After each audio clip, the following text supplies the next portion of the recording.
দেখতেই পাচ্ছেন আপনারা, আমরা এখানে খোলা ময়দানে কাজ করতেছি। প্রচুর রোদ উঠেছে, দুপুর হয়ে গেছে, গাছপালা এখানে নেই আর কি। তো আমরা এইভাবেই রোদে পুড়ে কাজ করতেছি। এখন যেহেতু আপনার বালু মশলা আর কি, যেটা সিমেন্ট দিয়ে মিক্স করা হয়, বালু দিয়ে সিমেন্ট, ওটা শেষ হয়ে গেছে। ওইখানে লেবাররা বালু বানাচ্ছে আর কি, আমাদের সহকারী লোকজন। তো আমরা মিস্ত্রি এখানে একজন বসে আছে আর কি, আর আমি ভাবলাম এর ফাঁকে একটি ভিডিও করে নিই আর কি। এটা হচ্ছে আগে কাজ করেছিল অন্য লোক, কোম্পানি হাজির হিসেবে দিয়েছিল, কাজ করেছিল, পড়ে গিয়েছিল। তারপর আমরা এটা পড়ে যাওয়ার পর আমরা কন্ট্রাক্ট নিয়েছি আর কি। তো কন্ট্রাক্ট নেওয়ার পর আমরা আবার কাজ করতেছি।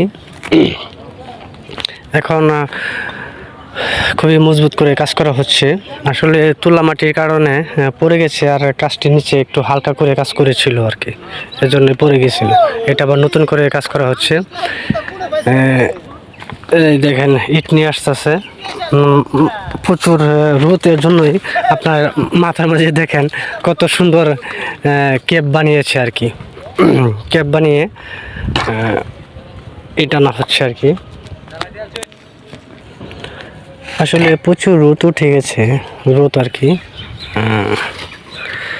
তো সামনের দিকে যাই। ও মনে খুশি না, রোদ উঠছে তা খুশি নাকি? ও তে বেড়া, যে সামনে করলো ক্যামেরা, যে কই যান তে বেড়া, কোন মমি সিং এর বেড়া, মমি সিং এর বেড়া, এ বেড়া মমি সিং এর বেড়া। যাই হোক, একটু দুষ্টুমি করলাম। এখানে দেখেন বসে আছে কিছু লোক, মিস্ত্রিরা, আর লেবাররা ওদিকে ভালো বানাচ্ছে আর কি। দেখতে পাচ্ছেন এখানে যে গাঁথনি করা হয়েছে, আরো কিছু বাকি আছে। এটা 10 ইঞ্চি গাঁথনি হচ্ছে, যাতে মাটি ভরাট করার পরে যাতে আবার ভেঙে না পড়ে আর কি, এর জন্য 10 ইঞ্চি গাঁথনি হচ্ছে। তারপরে দিক দিয়ে আবার একটা বিম হবে, বিমটা হবে এতটুকু, এই জায়গায় বিম হবে। বিম হওয়ার পরে আবার টানা হবে আর কি, এদিক দিয়ে টানা দেওয়া হবে, এই কলম থেকে আবার টানা দেওয়া হবে, তাহলে আপনার পড়বে না।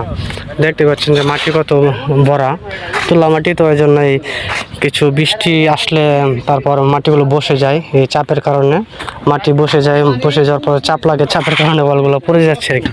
কিন্তু তারপর দেখেন যে এই দেওয়ালগুলো কত কাত হয়ে আছে আর কি, এগুলো আবার ঠিক করতে হবে, টানা দিব আর কি, টানা দেওয়ার পরে কাজ করতে হবে। যাই হোক, এখানে ভালো মিক্স করা হচ্ছে, দেখতে পাচ্ছেন আপনারা।